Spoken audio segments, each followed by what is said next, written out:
Have you ever started something with so much energy, tapos after a few days nawala na yung gana mo? Yung unang araw, sobrang motivated ka, then suddenly wala na. Bukas na lang uli. We've all been there. But here's the truth. Motivation is a feeling, discipline is a decision. At kung gusto mo magtagal, hindi pwedeng feeling lang ang basihan mo. Motivation gets you started, pero ang disiplina ang magdadala sa'yo sa dulo. Kasi darating talaga ang araw na wala kang gana, walang hype, walang energy, walang support. But discipline says, I'll still show up.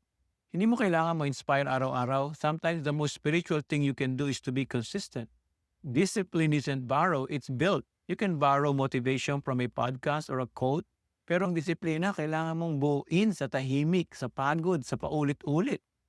Kahit walang likes, kahit walang nakakita, you keep showing up. Why? Because disciplines aligns you with your purpose. Every time you choose discipline, you're saying yes to your future. Sabi nga nila, consistency builds what excitement only dreams of. So kung pagod ka na, kung parang walang nangyayari, don't quit. Stay steady. Because in the long run, hindi ang pinaka-inspired ang nagtatagumpay, kundi yung pinaka-committed.